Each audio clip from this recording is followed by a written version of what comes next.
संतान नहीं थी। उन्होंने संतान प्राप्ति के लिए पूरे मंत्रोच्चारण के साथ प्रतिदिन 1,00,000 आहुतियां दी।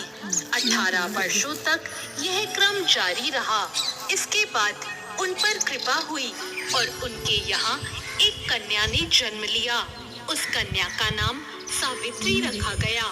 अब सावित्री बड़ी हो गई और बड़ी होकर वो बहुत ही रूपवान हो गई। उसके योग्य कोई वर नहीं मिल रहा था। वर ना मिलने की वजह से सावित्री के पिता बहुत दुखी थे। उन्होंने अपनी कन्या सावित्री से कहा कि तुम स्वयं ही अपने लिए योग्य वर तलाश कर लाओ। सावित्री अपने पिता की आज्ञा पाकर अपने लिए वर ढूंढने निकल गई। सावित्री तपोवन में भटकने लगी। वहाँ उसे सालव देश के राजा धुम्रसेन मिले। क्योंकि उनका राज्य किसी ने छीन लिया था, इसलिए वो वहीं रह रहे थे।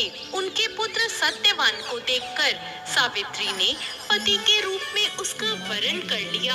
इसके बाद सावित्री घर लौट आई। सावित्री जब घर पहुंची तो उसने अपने पिता के साथ नारद ऋषि को देखा।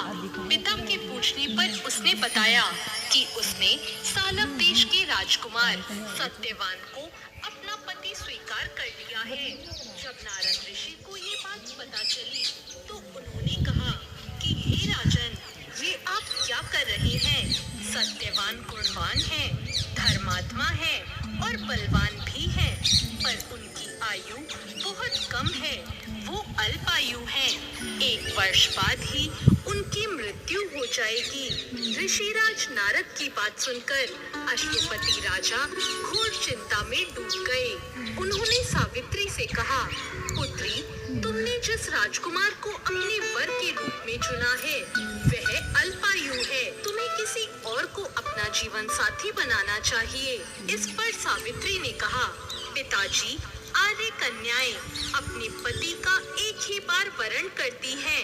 राजा एक ही बार आज्ञा देता है और पंडित एक ही बार प्रतिज्ञा करते हैं और कन्यादान भी एक बार ही किया जाता है। सावित्री हट करने लगी और बोली, मैं सत्यवान से ही विवाह करूंगी। जब सावित्री नहीं मानी तो राजा अश्वपति ने सावित्री का विवाह सत्यवान से करा दिया। सावित्री अपने ससुराल पहुंचते ही अपने सास ससुर की सेवा करने लगी। समय बीतने लगा। नारद मुनि ने सावित्री को पहले ही सत्यवान की मृत्यु के दिन के बारे में बता दिया था। वह दिन जैसे जैसे करीब आने लगा, सावित्री अधीर होने लगी। सावित्री ने 3 दिन पहले से ही उपवास रखने शुरू कर दिए और नारद मुनि द्वारा बताई तिथियों पर पितरों का पूजन भी किया। हर दिन की तरह सत्यवान उस दिन भी लकड़ी काटने जंगल चले गए। साथ में सावित्री भी गई। जंगल में पहुंचकर सत्यवान लकड़ी काटने के लिए पेड़ पर चढ़ गए। तभी उसके सिर में तेज दर्द होने लगा। दर्द से व्याकुल होने के कारण सत्यवान पेड़ से नीचे आ गए। सत्यवान के सिर को गोद में रखकर सावित्री सत्यवान का सिर सहलाने लगी। तभी वहाँ यमराज आते दिखाई दिए। यमराज अपने साथ सत्यवान को ले जाने लगे। सावित्री भी उनके पीछे पीछे चल पड़ी।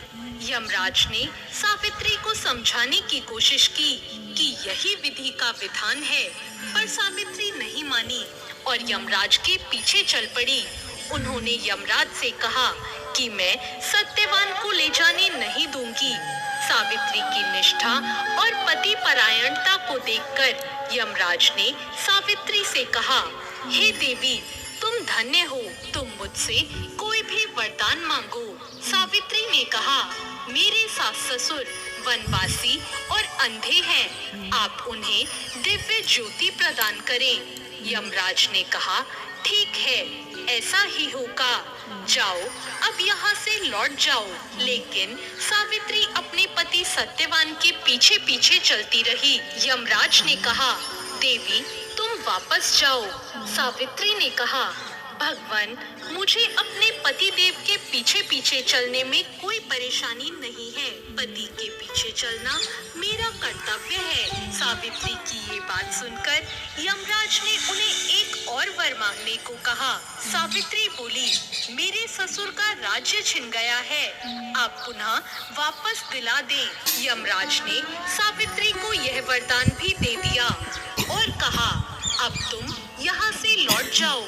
लेकिन सावित्री पीछे पीछे चलती रही। सावित्री को चलता देख यमराज ने सावित्री को तीसरा वरदान मांगने को कहा। इस पर सावित्री ने 100 संतान और सौभाग्य का वर मांग लिया। यमराज ने इसका वरदान भी सावित्री को दे दिया।